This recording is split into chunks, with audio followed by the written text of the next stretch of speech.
Che Cuenca, ito ang pahayag para kay Paolo Avellino at Kim Chiu matapos ang napagdaanan nito.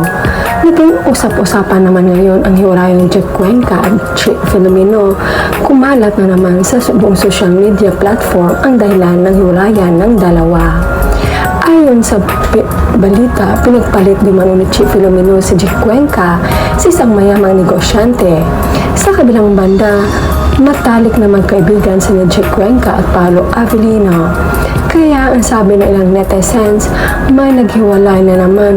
Kaya kimpawag na kayong umamin, diretso kasala na.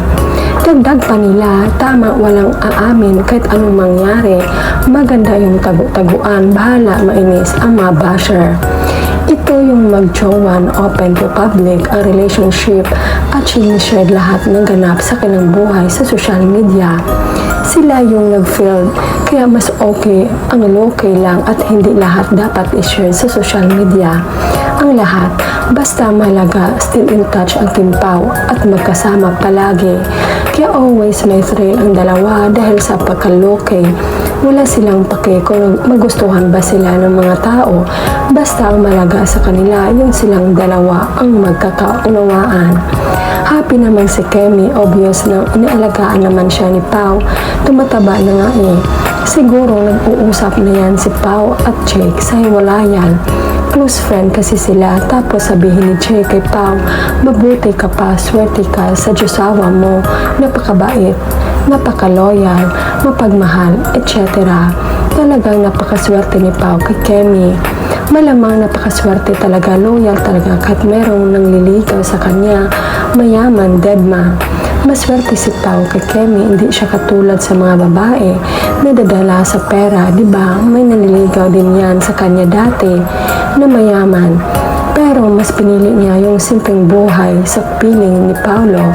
Kaya, Paolo, ingatan mo yan si Kemi, wala ka na makita na tulad niya na sa kanya na yung lahat. Please Lord, patibayin niyo po si Miss Kim and Sir Pao.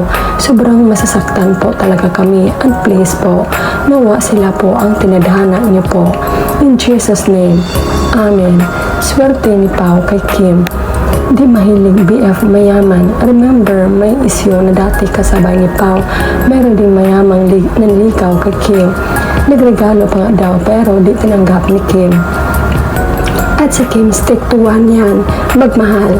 Kaya nga po, nag-uusap yung hiwalayan ako talaga po. Pag kayo, naku po, wag lang sana. Di ko alam kung paano ako mag-move on sa lahat. Talaga lang videos ninyo, delete talaga yan sa akin pag nagkataon. Tama, i-manifest natin.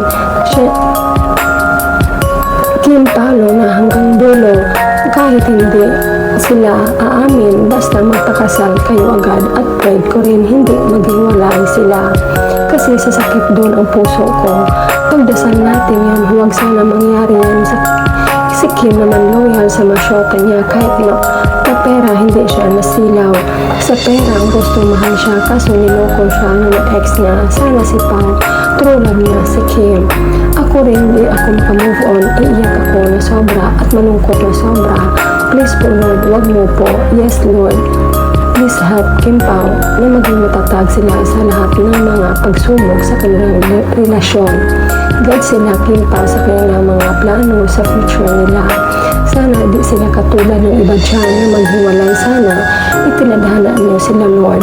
Love namin ang Kim Pao. Pinagdasal talaga ng marami na sila talaga hanggang sa huli. Tingin ko sa Kim Pao, hindi yan maghiwalay, endgame na. May mga girls talaga siguro mas iniisip ang future nila. Pero sa tingin ko si Kim sa pagkamatulungin niya, hindi siya nagbabase sa kung anong yaman ng kapareha. Kaya napakaswerte ni Pao sa kanya.